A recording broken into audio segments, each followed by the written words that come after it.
Hello दोस्तों, नमस्कार। मैं पूजा मेहता उत्तराखंड से। जैसे कि आप सभी जानते हैं, 4 नवंबर को उत्तराखंड अल्मोड़ा सल्ट क्षेत्र में बहुत बड़ा बस हादसा हो गया है। दोस्तों, उस बस हादसे में बहुत लोगों की जान चली गई है और बहुत सारे लोग घायल हैं। अब सभी का कहना है कि इसका जिम्मेदार कौन है। कोई कह रहा है इसका जिम्मेदार बस ड्राइवर है, कोई कह रहा है ARTO है। आखिर इसका जिम्मेदार है कौन? इसी चीज़ के लिए मैं आपसे कुछ कहना चाहती हूँ। प्लीज़ मेरा वीडियो पूरा देखें और मेरा वीडियो देखने के बाद उन सभी लोगों तक ये वीडियो पहुँचाएं जो हमारे पहाड़ उत्तराखंड से बिलोंग करते हैं, जहाँ भी पहाड़ियाँ हैं। क्योंकि पहाड़ियों क्षेत्रों में गाड़ी चलाना बहुत जोखिम भरा काम है, जो हर किसी को जानना ज़रूरी है। क्योंकि वहाँ बहुत तीव्र मोड़ होते हैं, बहुत रिस्क भरा काम है, पर फिर भी पब्लिक है कि समझती नहीं है। देखिए, सभी लोग कह रहे हैं इसका जिम्मेदार वो है, कोई कह रहा है इसका जिम्मेदार वो है। आखिर कौन इस चीज़ का जिम्मेदार है? दोस्तों, जैसे कि इस बस दुर्घटना में बहुत बड़ा हमारे देश को झटका लगा है। चाहे सरकार हो, चाहे पब्लिक हो, चाहे जिन्होंने जान गंवाई उनके परिवार हो। मेरा यही मानना है कि अगर जनता चाहे, मुख्यमंत्री जी हैं, ये विभाग चाहे तो ये सब कुछ रोक सकते हैं। देखिए, सभी जिम्मेदार कौन है कौन है कौन है कह रहे हैं, पर कोई इस तरफ ध्यान नहीं दे रहा है कि जिम्मेदार कहीं ना कहीं सारे लोग हैं। वो कैसे? दोस्तों देखिए, ड्राइवर और कंडक्टर, ठीक है, वो भी जिम्मेदार हैं। ARTO वो भी जिम्मेदार है। और जो पब्लिक है, जो गाड़ी में बैठती है, जो सवारियां हैं, वो भी कहीं ना कहीं जिम्मेदार हैं। क्यों? देखिए, हमारे पहाड़ों में ये सिस्टम है, कोई अगर पहचान का ड्राइवर है, नहीं बैठा रहा है, तो ना ड्राइवर से गुस्सा हो जाते हैं उससे। अरे होने दो ना गुस्सा, क्या मतलब, तुम्हारी जान बची रहेगी। ये गुस्सा एक दिन हो दो अपने आप होगा, लेकिन तुम्हारी जान तो सुरक्षित रहेगी। लेकिन पहाड़ों में कुछ लोग लालच की वजह से, कुछ लोग अपनी रिश्तेदारों की वजह से एक बिठाते रहते हैं, ठीक है। कहीं ना कहीं ड्राइवर को भी सख्त होना पड़ेगा, कंडक्टर हो ड्राइवर हो, दोनों को सख्त होना पड़ेगा। चाहे कोई बुरा माने भला माने, जितनी सीट है उससे ज़्यादा उनको बैठाना नहीं चाहिए, ठीक है। चाहे कोई उनका सगा बेटा क्यों न बस को रोक रहा हो, गाड़ी को रोक रहा हो, उसको भी अगर सवारियां भर गई है तो नहीं बिठाना चाहिए। और दूसरा, ARTO जो लगी तो जगह जगह पर लगी होती है, वो गाड़ियों की जांच क्यों नहीं करती है? कितनी सवारियां हैं बस में, छोटी गाड़ी हो या बस हो, कितनी सवारियां हैं, उनकी जांच क्यों नहीं करते हैं? अगर जांच में सवारियां ज़्यादा मिल रही हैं तो उस पर कड़ा सा कड़ा एक्शन उन्होंने लेना चाहिए। कहीं ना कहीं वो भी जिम्मेदार है। तीसरा, पब्लिक जो सवारियाँ हैं वो भी जिम्मेदार है। भैया ले जा दो प्लीज़, थोड़ी थोड़ा आगे उतरना है, प्लीज़ बिठा दो, मेरे को देर हो रही है, प्लीज़ मैंने शाम को घर पहुंचना है। हमको सवारियाँ जल्दी पहुंचने के चक्कर में वो देखती भी नहीं कि बस में भीड़, हम खड़े होके चले जाएंगे, बैठा दो करके। कहीं ना कहीं पब्लिक भी जिम्मेदार है। तो दोस्तों, सबको सतर्क रहना है, क्योंकि पहाड़ों में बहुत ही तीव्र मोड़ होते हैं।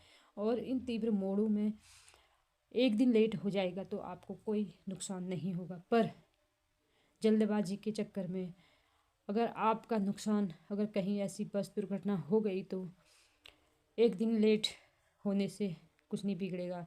अगर ज़िंदगी भर के लिए जान गंवानी पड़ी तो सब कुछ ख़त्म हो सकता है। इसीलिए पब्लिक को भी ध्यान देना है कि हम अगर बस में सीट फुल हैं तो नहीं बैठ रहे हैं। दोस्तों, मैं भी पहाड़ से बिलोंग करती हूँ।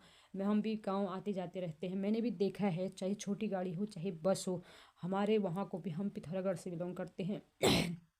वहाँ की, यहाँ से हल्द्वानी से बैठते हैं तो हल्द्वानी से जितनी सवारियां हैं उतनी बिठाते हैं, पर हमारे गांव पहुंचते पहुंचते रास्ते में इतनी भर जाते हैं। एक बार तो मैं इतना डरी दोस्तों, भगवान ने बचा दिया था। वो बस ऐसी लहरा रही थी, लोग नीचे खड़े थे, जितने कोई कोई नीचे बैठे थे, और सीट तो फुल थी, पर फिर भी ड्राइवर कंडक्टर बैठाते रहे और सवारियां बैठती रही। दोस्तों, ये हर रोड पर है, पहाड़ों के जहाँ भी हो, ये गढ़वाल ही क्या, हर जगह है। छोटी गाड़ियाँ भी क्या करते हैं दोस्तों, गांव सवारियाँ लाएंगी भर भर के, ठीक है। और RTO एक दूसरे को फ़ोन करते हैं ड्राइवर कि यहाँ पे RTO खड़ा है। अगर दूसरा कह देगा कि हाँ खड़ा है तो गाड़ी वाले क्या करते हैं, कुछ पैसेंजरों को RTO के कुछ पहले उतार देते हैं कि कहते हैं तुम पैदल आना, ठीक है। तुम कहते हो पैदल आना, पर तुम ये नहीं जानते हो कि ये कितना बड़ा रिस्क हो सकता है तुम्हारे लिए। प्लीज़ ऐसा न करें न। सवारियों से भी सिर्फ ड्राइवर की ही गलती नहीं है। ड्राइवर कुछ पैसों के लिए, कुछ लालच के लिए ये सब करते हैं, पर सवारियों को दिखता नहीं है। एक गाड़ी नहीं तो दूसरी बहुत सारी गाड़ियाँ लगी हैं, कोई गाड़ी खाली आती है, किसी पे भर भर के लोग बैठे रहते हैं। ऐसा न करें प्लीज़ प्लीज़ प्लीज़। जान है तो जहान है, अपनी जान के साथ मत खेलें, क्योंकि ये ज़िंदगी बहुत अनमोल है। बहुत खुशनसीब हैं जिन्हें मनुष्य योनि प्राप्त होती है। देखिए जानवर की हालत कैसी है, लेकिन सबसे इस धरती में सबसे अच्छा जीवन है तो मनुष्य का है। इसे संभाल कर रखें। एक दिन लेट, एक घंटा लेट से कुछ नहीं बिगड़ता है दोस्तों। प्लीज़ प्लीज़ प्लीज़ सतर्क रहें, सावधान रहें। हमारे उत्तराखंड में आए दिन ऐसे हादसे होते जा रहे हैं। प्लीज़ सरकार से भी मेरी एक निवेदन है कि सख्त से सख्त कार्रवाई करें और सख्त से सख्त नियम बढ़ाएं। क्या करती है सरकार? अभी बस गिरी है 4 तारीख को, ठीक है। 2-4 महीने खूब सख्ताई होगी, चाहे पब्लिक में हो, घर में, चाहे सरकार में हो, ठीक है। 2-4 महीने खूब सख्ताई चलेगी। पुलिस भी दिखेंगे, आरटीओ भी दिखेंगे, गाड़ियों की चेकिंग। पर कुछ टाइम बीतने के बाद सब भूल जाते हैं। जो नियम हैं वो नियम नहीं रहते हैं, फिर लोग अपने जैसे हो जाते हैं। प्लीज़ प्लीज़ ऐसा ना करें। एक बार जो नियम, जो रूल लागू कर दिया गवर्नमेंट ने, उसे पब्लिक को भी मानना ज़रूरी है। पब्लिक खुद पब्लिक जिम्मेदार होती है अपने आप को ख़त्म करने में, ठीक है। इतने बड़े नुकसान हुए हैं, ये सिर्फ गवर्नमेंट रूल चलाती है। गवर्नमेंट ने भी सख्ताई बरतनी चाहिए, उन्होंने भी टाइम टाइम में चेकिंग करनी चाहिए। और ये नहीं कि 2-4 महीने सख्त रूल चलाएं फिर छोड़ दें। और पब्लिक को भी मानना चाहिए कि हमने रूल के अकॉर्डिंग चलना है। इसी के साथ अपना वीडियो समाप्त करती हूँ दोस्तों।